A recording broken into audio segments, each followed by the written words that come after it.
જોઈ રહ્યા છો ઇન્ડિયા 19 ન્યૂઝ। તમામ ધર્મપ્રેમી જનતા માટે ચારધામ પ્રતિકૃતિ સમાન મંદિરનું અનાવરણ કરવામાં આવ્યું છે। આ માટે ભવ્ય ધાર્મિક કાર્યક્રમ તારીખ 16 નવેમ્બરના રોજ યોજાઈ ગયો। નૈનપુર ગામ પાસે આવેલા સુપ્રસિદ્ધ સિદ્ધિવિનાયક મંદિરની નજીક અને અમદાવાદથી ડાકોર જવાના માર્ગ પર આવેલા સણસોલી ગામ ખાતે શ્રી ગઢદેશીય મિત્ર મંડળ અમદાવાદ દ્વારા દેવભૂમિ ચારધામ શ્રી બદ્રીનાથ, શ્રી કેદારનાથ, શ્રી ગંગોત્રી, શ્રી યમનોત્રી મંદિરનું નિર્માણ કરવામાં આવી રહ્યું છે। આ ઉપરાંત સણસોલી ગામ ખાતે સાંસ્કૃતિક સેવા સંકુલ પણ આકાર પામી રહ્યું છે। આ ધાર્મિક પ્રસંગે શ્રી ગઢદેશીય મિત્ર મંડળ અમદાવાદ દ્વારા તમામ સમાજ અને ધર્મપ્રેમીઓને સહપરિવાર પધારી ભગવાન શ્રી બદ્રી વિશાલની સાથે સાથે કેદાર બાબા, માँ ગંગોત્રી, માँ યમનોત્રી આશીર્વાદ મેળવી ધન્યતા प्राप्त करवा माटे आमंत्रण पाठववामां आव्युं हतुं।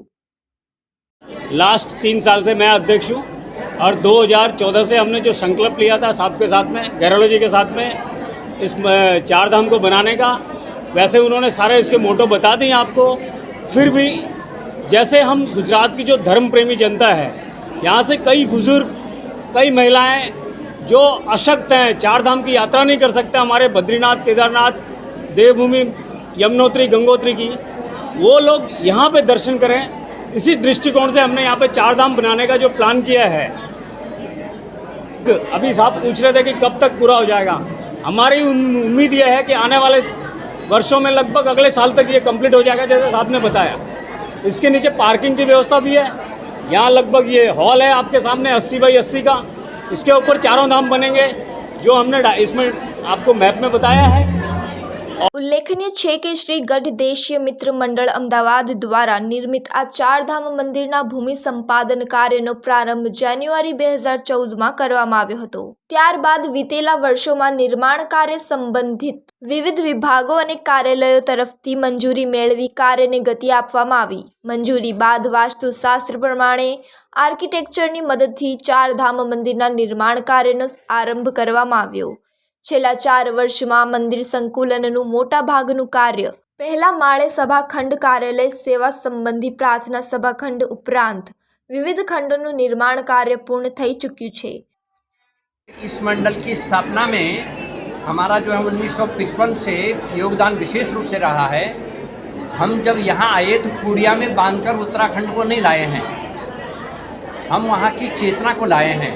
और जो चेतना है वो है संस्कार, संस्कृति, धर्म, सौंदर्य और एक दूसरे को मिलकर के और आपस में दो संस्कृतियों का सेतु बनाना।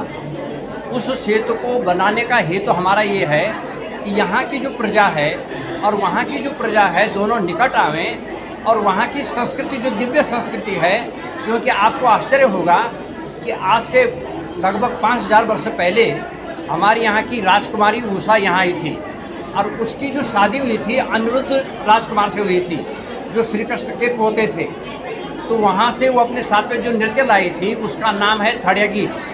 और उस थड़िया गीत का रूप यहाँ गुजरात में जो आजकल नृत्य होता है ना गरबा, तो गरबा वहाँ का मूल है और वो यहाँ से गुजरात में आया। इसका मतलब कि हम वहाँ की संस्कृति और यहाँ की संस्कृति का जो सेतु है उसका एक केंद्र बनेगा। और उस केंद्र के द्वारा जो वहाँ का साहित्य है, वहाँ के जो लोग मान्यताएं हैं और यहाँ की जो हैं, क्योंकि भारत तो एक है, संस्कृति भी एक है। वहाँ वेद और उपनिषदों की रचना हुई कहाँ? बद्र केदार आश्रम में। और बद्र के आश्रम में जो व्यास मुनि ने, व्यास मुनि के पास में जो वहाँ सरस्वती और गणेश जी और व्यास मुनि का आश्रम है, वहाँ का जो भाग है वो आप लोगों को आसानी से यहाँ सब संस्कार मिलेंगे और जानकारी मिलेगी। और साथ साथ में वहाँ की जो कला है, मूर्ति कला, लोक कला, संगीत कला, उन दोनों का हम आपस में गुजरात और यहाँ आदान प्रदान करेंगे। वो आदान प्रदान हमारे लिए संगम बनेगा। जैसे गंगा यमुना का संगम, वैसे ही संस्कृति का संगम यहाँ बनेगा। अब आप लोग कहिए, हमारे जो मेहमान आ गए उनको। मानव मेहता, इंडिया 19 न्यूज़, अमदावाद।